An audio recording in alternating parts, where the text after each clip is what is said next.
Muy buenas tardes. El día de hoy le vamos a responder la práctica número 9, que sería determinación de parámetros del circuito equivalente en centro de inducción. Esta práctica son el grupo 2, conformados por Valdiero Trejos, Albeiro Leitor y Giancarlo Escosa de Ya.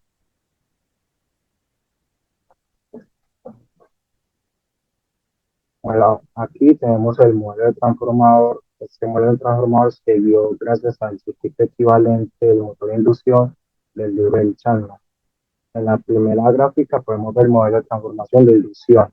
En la segunda vemos el tipo equivalente por fase de un motor de inducción. Y en la tercera vemos el modelo de circuito del rotor que se pueden apreciar. Tenemos algunos parámetros de la resistencia, de la reactancia y dispersión del estator, de la, de la rala de magnetización y el rotor referido al estator. Y sus fórmulas que podemos ver acá abajo de cada uno.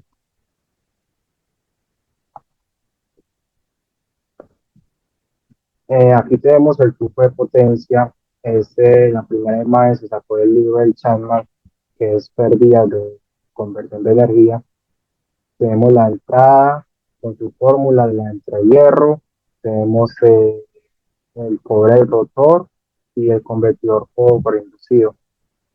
Podemos ver su fórmula de la cual se calcula para la estabilidad. Y la fórmula también de acá del par inducido también.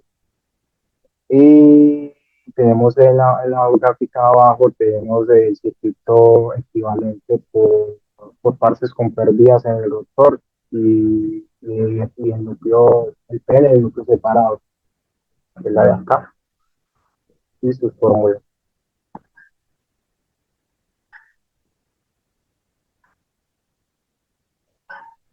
Aquí ya tenemos el ensayo de C, que es el circuito que tenemos acá, la resistencia del estator R1. eh, Tenemos los valores medios que se utilizaban en el laboratorio, voltaje de C, la corriente de C y la resistencia R de C, sus símbolos y sus valores. Pues tenemos valores aquí de 0.70 en el voltaje, en el amperio en la corriente y 0.35 la resistencia R1. Acá al ladito podemos ver cómo se calcula la resistencia que va a 0.35 ohmios y la medida del laboratorio podemos ver que hay una conexión en Y y la corriente fluye por dos devanados en serie. Ahí podemos ver las protecciones y el valor que nos dispone el multímetro, que sería 0.70, que sería el voltaje de ese. Más tarde vamos a seguir con nuestra presentación. En la parte que continuamos es las pruebas. Las pruebas que hicimos fueron la prueba de C, la prueba de rotor bloqueado y la prueba en vacío. Empezaremos explicando la prueba en DC. En esta prueba en DC como tal aplicamos una fuente DC para recordar el circuito equivalente donde están las dos ramas de dispersión con sus inductancias y sus resistencias y la rama de magnetización. Con fuente de C tenemos frecuencia igual a cero y cancelamos X1 y X2, por así decirlo, pues porque no hay, no hay un desfase. Entonces aquí con esta prueba calculamos R1. El circuito para calcular R1 es una fuente de C, una resistencia variable y la conexión como tal en estrella. En estrella pues porque necesitamos el equivalente por fase. El BDC como tal que hay acá es la diferencia de tensión que hay entre la fuente de tensión 15 voltios y la diferencia de potencial que hay en la resistencia variable, que es el valor de esa resistencia por la corriente nos da una tensión. Eso era como 14,3, eso era 15 menos 14,3 nos da 0,7. Ese 0,7 es realmente la tensión DC que necesitamos. Esa tensión por la corriente que nos marca el amperímetro, que la ajustamos a 1 amperio, nos da, y dividido por 2, porque son 2 devanados, nos da el valor de R1, que en este caso fue 0,35. En la prueba de circuito abierto, como tal, podemos mirar tantico el circuito equivalente que nos basamos en Chapman. Acá tenemos que el mismo montaje para simular lo tenemos también en nuestra práctica, que es el método de los 2 batímetros, que vamos a medir W1 y W2 para poder tener la potencia en vacío. A1 y A2 nos dan la corriente promedio para ahorita hallar pérdidas. Y también, si miramos el circuito, nos damos cuenta que aunque quede abierto, hay una resistencia que se equivalencia con la RC.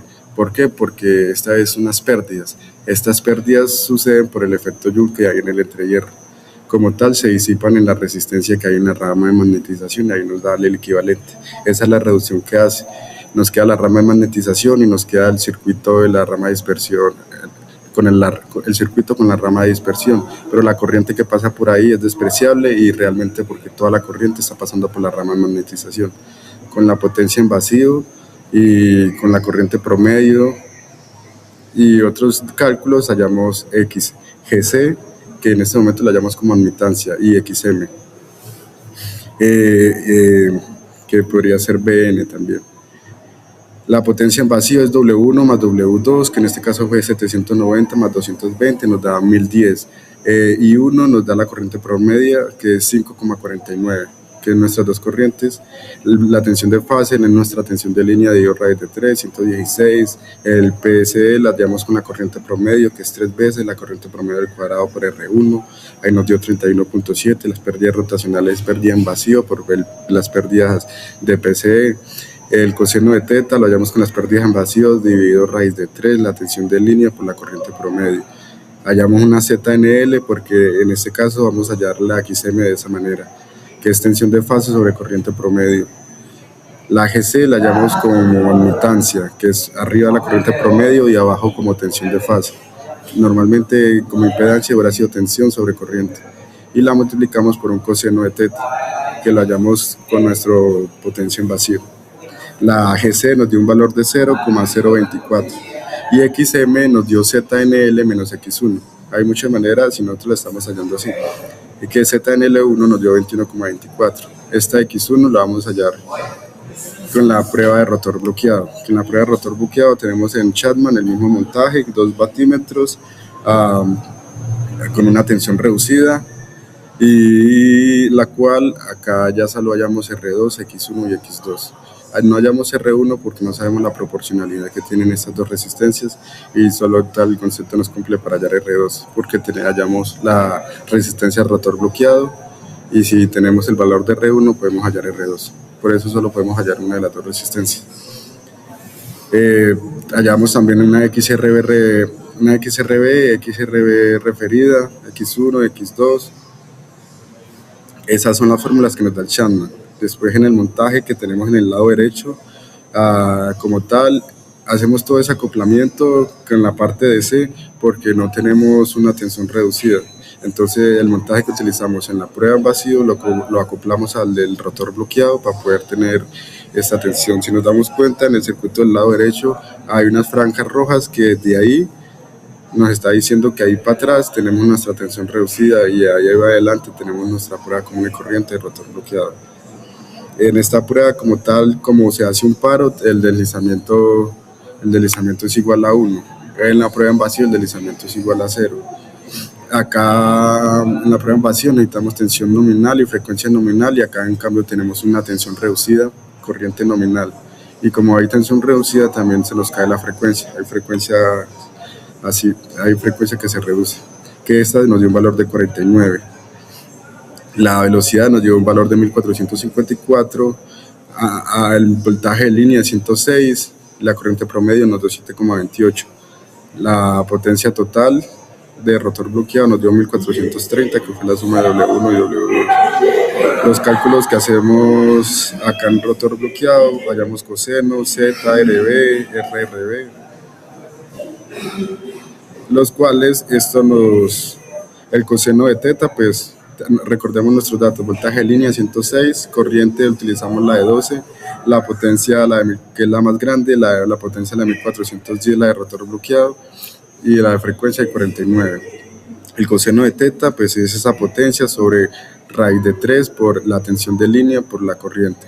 Eso nos dio igual a un coseno de 50, de 0,64 y un ángulo de 50 grados.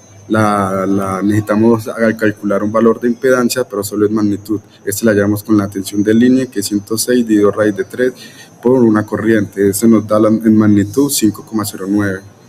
Eso lo multiplicamos por el coseno del ángulo y nos da la resistencia. Y si la multiplicamos por el seno, nos da XRB. Esa resistencia la restamos R1 y ese nos da el valor de R2, que R2 nos dio 2,89. XRB referida nos dio 3,86, que la llamamos la magnitud y el seno del ángulo. Esta la pasamos por las dos frecuencias para hallar solo X de rotor bloqueado, que es 60 dividido 49, que son nuestras dos frecuencias. Nos dio un valor de 4,73. Acá utilizamos la norma NEMA de 0.5, entonces la dividimos entre 2. Es 4,73, que nos dio XRB dividido 2, nos dio X1 y X2 valores iguales de 2,36. XM la dejamos expresada como ZNL menos X1 y esto ya nos da un valor de 21 menos 2,36 y nos da 18,8. Todos nuestros parámetros ya calculados, aquí ya los tenemos en esta tabla: R1 0,35, R2 4,5, X1 2,36 igual que X2, XM 18,8 ohmios, GC lo dejamos como admitancia en 0,024 y las pérdidas rotacionales 978.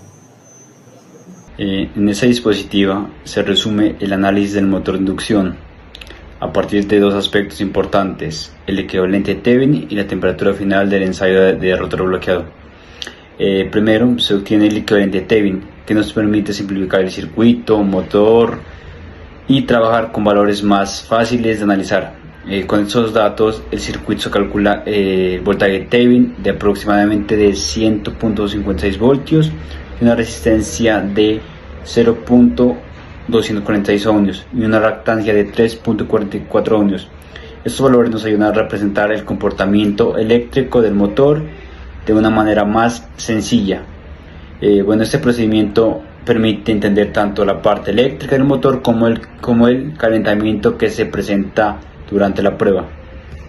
Para determinar el valor de temperatura final del ensayo a rotor bloqueado se utiliza la ecuación R1 sobre R2 es igual a temperatura 1 más 234.5 sobre temperatura 2 más 234.5, de la cual T1 es la temperatura ambiente, que se tomó como 25 grados, y R1 la resistencia que se tomó al principio de la práctica, y R2 es el valor obtenido después de realizar las pruebas de rotor bloqueado.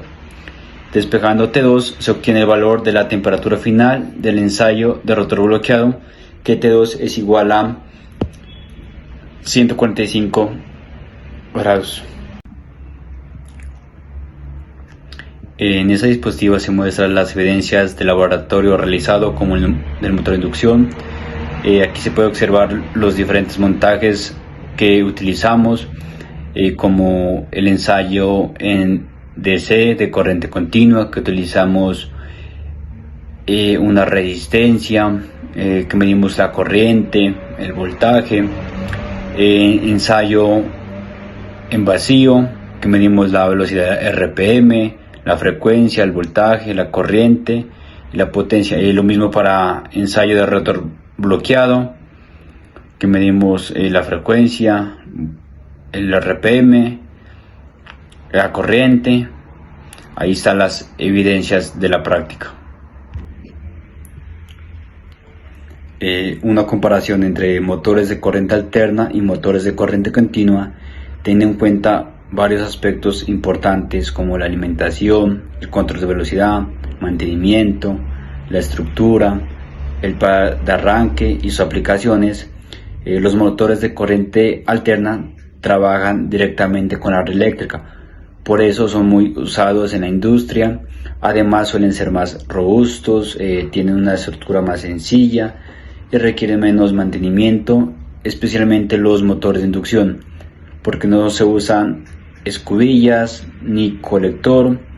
Su control de velocidad puede hacerse con variadores de frecuencia, aunque esto agrega un poco más de complejidad. Bueno, por otro lado, los motores de corriente continua necesitan fuente DC o una conversión desde corriente alterna. Una de sus principales ventajas es que permiten un control de velocidad más preciso y puede entregar un par de arranque muy alto, pero eso se usa en aplicaciones como tracción eléctrica, robótica y sistemas que funcionan como batería. Sin embargo, suelen requerir más mantenimiento debido al desgaste de escobillas y colectores. Bueno, en conclusión, los motores de corriente alterna son más adecuados para aplicaciones industriales donde se busca resistencia bajo mantenimiento y operación continua. En cambio, los motores de corriente continua son útiles como se necesitan un control más preciso de velocidad o un alto par de arranque. Bueno, en esta diapositiva se presentan las conclusiones principales del laboratorio y del circuito equivalente final del motor de inducción.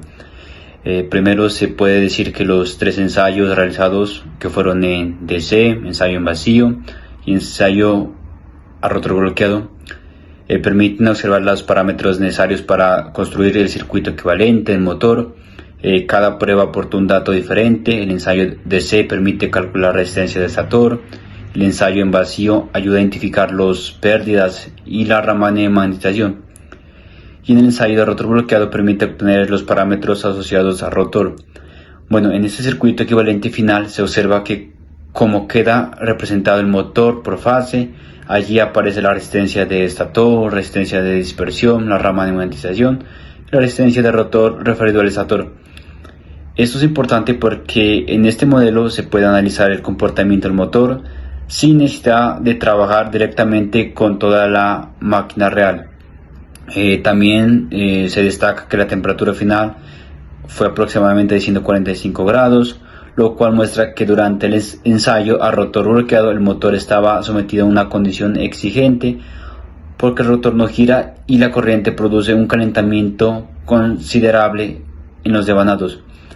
Bueno, en conclusión podemos decir final que en este laboratorio permite relacionar las mediciones reales con el modelo teórico del motor. Gracias a los resultados se puede construir un circuito equivalente más complejo y entender mejor cómo se comporta el motor eléctrico y térmicamente durante las pruebas. Muchas gracias.